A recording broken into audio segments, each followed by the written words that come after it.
projet de recherche que je vais vous présenter aujourd'hui, qui s'appelait donc I Do Service. Et l'idée, c'était d'aider les personnes avec une maladie neuroévolutive à avoir une meilleure participation sociale. Donc, maladie neuroévolutive, on est dans exactement ce qui est maladie d'Alzheimer. Donc, c'est, on va dire, une des dénominations actuelles qui est un peu moins négative que neurodégénérative et surtout moins que démence. Mais globalement, on parle de la même chose. Et surtout, moi, je vais vous parler des personnes en début de maladie. Donc, ce qu'on appelle les formes légères à modérées, ce qui s'enchaîne très bien avec la présentation de Kevin, qui lui va plutôt parler des personnes qui sont déjà en institution, qui ont des formes en général plus sévères.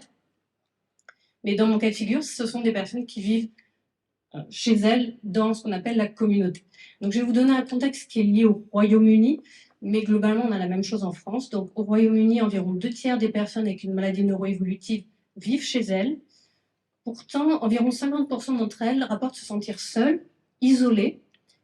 Un tiers disent qu'elles se sentent incapables de passer du temps avec des amis depuis qu'elles ont une maladie neuroévolutive, et 25% ressentent qu'elles ne font plus partie de la communauté, que les autres personnes les évitent. Donc c'est quand même un tableau, on va dire, assez noir, qui pose vraiment la question de la participation sociale.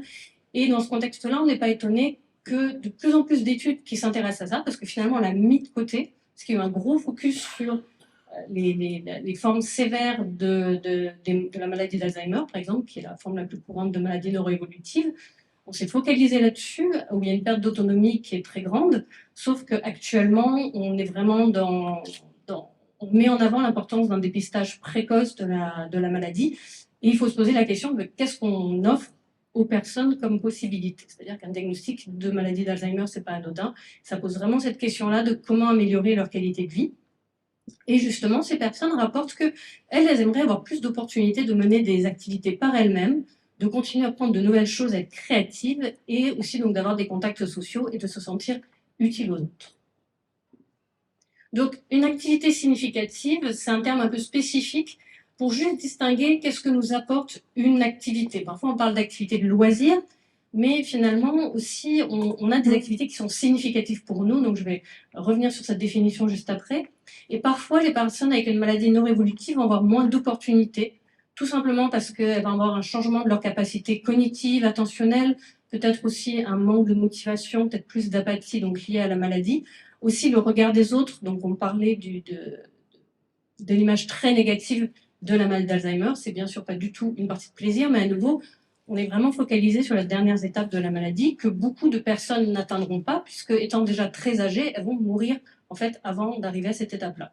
Donc c'est un peu terre à terre de dire ça, mais aussi un des objectifs de la prévention tertiaire, c'est de leur permettre de vivre bien jusqu'à ce qu'elles meurent d'autre chose que de leur maladie neuroévolutive. Et l'autre chose aussi qui va jouer, c'est la crainte que peuvent avoir les proches, et parfois aussi des attitudes un peu trop protectrices des proches de la personne. Donc c'est d'autant plus préoccupant qu'on sait que la participation à des activités dites significatives, donc activités sociales, physiques, les loisirs, c'est reconnu pour être bénéfique au bien-être, et de plus en plus d'auteurs mettent en avant l'importance de participer à ces activités. Aujourd'hui, on a mentionné des activités, ça peut être la danse, l'orthothérapie, etc. Il y a beaucoup de choses qui existent autour de nous, mais parfois ces personnes ne le savent pas ou ne peuvent pas y accéder du fait de leur maladie. Et c'est aussi dans un contexte un peu plus général où on commence à parler de prescription d'activité physique en France, et en Grande-Bretagne où ils sont en train de développer la prescription d'activités sociales, qui sont en général un mix d'activités physiques et sociales. Donc le projet I Do Service, c'était vraiment de s'intéresser à ces activités du quotidien qui sont significatives, c'est-à-dire qu'elles sont adaptées aux besoins et préférences de la personne, et qu'elles procurent une stimulation émotionnelle, créative et intellectuelle. Et ce matin, il y avait une question qui était un peu là-dessus, c'est aussi penser à qu'est-ce qui motive les personnes à continuer une activité, et il faut vraiment cibler ces activités-là, et quand on s'intéresse aux préférences de la personne, on a plus de chances d'avoir une adhérence de la personne et qu'elle continue les activités. Donc le projet I Do Service, c'était de développer un outil ou un service qui permettait de planifier, de mettre en relation avec des activités existant autour de soi et de participer aussi à des activités que les personnes apprécient. Donc l'idée sous-jacente, c'était, comme je vous disais, vraiment de la prévention tertiaire, donc de permettre aux personnes d'utiliser leurs capacités pour ralentir, si possible, l'évolution de leurs symptômes. Et on l'a mis en place dans dans un contexte de co-design afin de mieux cerner les besoins et les attentes. C'est la raison pour laquelle je suis partie en Grande-Bretagne, puisqu'ils sont assez avancés dans le design et aussi dans les approches participatives. Donc brièvement, les approches participatives, on les a aussi mentionnées ce matin et hier. C'est l'idée de faire de la recherche avec et par les personnes plutôt que sur ou pour les personnes. Donc le co-design, lui, c'est une approche participative qui est plutôt utilisée dans un contexte de développer des nouvelles solutions. Et si je devais être vraiment précise, dans ce cas de figure, on a utilisé du design de service, qui est une approche holistique, co-créative, qui est centrée sur la personne et qui a vraiment une visée à améliorer la qualité de la prestation de service et l'expérience usagée. C'est-à-dire qu'on est arrivé là en sachant très bien qu'à nous deux, on n'allait pas révolutionner tout. Donc il fallait qu'on propose quelque chose qui s'insère dans le parcours de soins de la personne qui vient d'avoir un diagnostic de maladie d'Alzheimer en Grande-Bretagne. Donc notre recherche était divisée en 3 étapes. Tout d'abord des entretiens de groupe et individuels, ensuite des ateliers de co-design et enfin une évaluation du prototype. Et pour chacune de ces étapes, on a impliqué les différentes parties prenantes, donc des personnes avec une maladie neuroévolutive, des aidants familiaux, des aidants professionnels, donc prestataires de services, organisations, etc. Donc brièvement, les entretiens, je ne vais pas vous cacher qu'on avait plus d'ambition. Le Covid est passé par là. Donc les entretiens de groupe par visio, c'est compliqué. Avec des personnes avec une maladie d'Alzheimer, c'est impossible. Donc on a réussi quand même à avoir quelques entretiens grâce au soutien d'une organisation sur place et avec un protocole pour les entretiens en face à face très strict. Donc on a quand même réussi à avoir 11 participants pour les entretiens de groupe et 19 personnes pour les entretiens individuels. Et nos questions étaient donc autour des activités, leur format, les préférences des personnes, les freins facilitateurs, les bonnes pratiques, etc., etc. Donc, on vient de soumettre un article là-dessus. Donc, a priori, j'espère que très rapidement, il y aura accès pour les personnes que ça intéresse aux résultats. Mais globalement, si je devais me centrer sur un résultat marquant, ce sont les bénéfices rapportés par les personnes. Donc, c'est vraiment l'idée de plaisir et de bien-être, de confiance procurée par le fait de continuer à réaliser ces activités, de fierté, aussi de pouvoir d'agir. On parlait d'empowerment tout à l'heure. Donc, se sentir utile pour les autres, de garder du contact social et du soutien, de rester en forme physiquement et mentalement. Donc, certaines personnes expliquent qu'elles font vraiment ça pour conserver leur forme.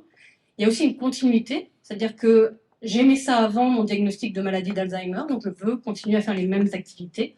Et aussi, quelque chose de très important, c'est quelque chose de nouveau et quelque chose d'autre que la maladie d'Alzheimer à discuter avec mes proches. Parce que une fois le diagnostic est là, ça va prendre beaucoup de place dans le quotidien de la personne. Et l'idée, c'est vraiment d'avoir d'autres choses à faire ensemble et à se raconter.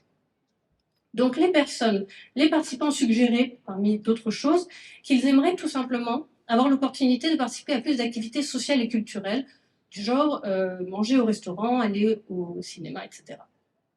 Et également un soutien personnalisé pour développer des projets personnels. On en avait qui avaient des idées très claires de ce qu'ils souhaitaient faire, notamment un monsieur qui voulait faire un road trip en Écosse. Il avait tout planifié, mais il ne pouvait plus conduire et il ne voulait pas participer à un groupe de voyage. Donc lui, il cherchait quelqu'un pour l'aider concrètement dans ce projet-là, qui lui permettait aussi, dans son fonctionnement psychologique, de faire face au diagnostic et faire face à sa maladie.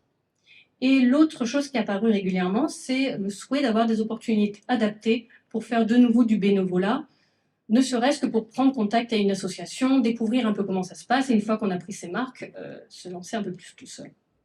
Donc on a décidé, en concertation avec le reste des personnes, de travailler sur le développement d'un service d'échange et de compétences, dans lequel la personne avec la maladie neuroévolutive pourrait être aidée dans des projets, mais également pour être la personne qui aide avec des compétences qu'elle a elle-même, donc pour éviter en fait d'être toujours dans ce truc d'être la personne qui est aidée, mais aussi de pouvoir aider les autres. Donc les ateliers de co-design nous ont permis de développer ce concept-là. Vous avez ici quelques petites images pour illustrer en quoi consiste le co-design. Donc c'est vraiment avec des supports visuels pour réussir à faire participer les personnes présentes. Donc on a eu un premier atelier avec les personnes qui étaient atteintes d'une maladie neuroévolutive et leurs aidants. Donc ça, c'était dans le contexte d'un café mémoire qui avait lieu régulièrement. Donc l'avantage, c'est qu'ils se sentaient vraiment en confiance puisqu'ils se connaissaient les uns les autres. Et ils nous ont dit, bah oui, tout à fait, je pourrais aider en partageant mes souvenirs avec des écoliers, J'aime beaucoup la danse de salon, je pourrais enseigner la danse de salon. J'ai également par le passé surveillé des séances de natation, je pourrais aider pour ça, etc. etc. Et dans le sens inverse, ils disent, il y en a un qui dit, moi j'ai une formation pour sauter en parachute, j'ai jamais eu l'occasion, j'aimerais bien pouvoir faire ça dans ma vie, c'est sur ma to-do list. Et des choses plus simples comme organiser des activités culturelles, ne serait-ce qu'acheter les tickets. Donc brièvement, le déroulement, on a eu 6 sessions, donc la première et la dernière avec des personnes avec une maladie neuroévolutive. Au milieu, on a eu nos sessions, cette fois-ci virtuelles, avec les parties prenantes dites professionnelles. Et au cours de ces séances, on a essayé de développer, de mieux comprendre le parcours en fait, de soins après un diagnostic, qu'est-ce qui existait, qu'est-ce qui est à disposition des personnes et comment faciliter l'accès à ces services. Donc l'évaluation du prototype, elle a été plus courte que prévu parce que, donc, toujours lié au Covid, ça a pris beaucoup de retard. Mais on a quand même réussi à travailler ce prototype avec 2 participantes avec une maladie neuroévolutive. Et on a donc créé un prototype qui s'appelle I Can Do Pathway, qui est organisé en minimum 3 sessions d'1 heure, 1 heure et demie, et qui est là pour s'adapter à une activité déjà présente. Par exemple, ici, c'était dans le cadre d'un organisme qui reçoit des personnes avec une maladie neuroévolutive et qui les conseille justement dans les activités du quotidien. Et là, c'était un petit livret qui a permis d'accompagner les séances et de discuter avec la personne à propos des activités qu'elle aime, qu'est-ce qu'elle a aimé par le passé, et aussi de réfléchir en fonction de ce qui est important pour elle, de ses valeurs, de qu'est-ce que peut-être elle pourrait faire. Est-ce qu'elle aime les animaux, passer du temps avec les enfants, etc. etc. Donc l'idée, c'était vraiment d'orienter les personnes vers des activités ou éventuellement donc, du bénévolat. Et ça a été adapté et modifié en fonction des retours des participants. Donc là, c'était vraiment l'approche de design, donc une approche itérative où le prototype a été revu régulièrement. Donc actuellement, c'est disponible en anglais et en format papier, on va dire. C'est disponible en ligne gratuitement. Et on est en train de travailler sur l'informatisation de ce prototype. Une version française aussi, et aussi surtout l'évaluation de l'efficacité. C'est en cours. Voici juste pour finir quelques images. Donc vous voyez justement en parlant d'images, on a essayé de mettre beaucoup de photos pour générer ces idées-là, éviter tout ce qui est écrit, notamment, mais c'est le cas aussi en France, en Grande-Bretagne, où il y a beaucoup de populations qui sont d'origine étrangère et qui ne maîtrisent pas forcément la langue anglaise ou qui, du fait de leur maladie, sont revenus plus vers leur langue maternelle. Et on a essayé vraiment d'avoir des exercices aussi sur la feuille en rose. Ce sont des exercices un peu ludiques pour le groupe, pour créer du lien avec les autres et pour créer du soutien entre les personnes. Voilà, je vous remercie pour votre attention.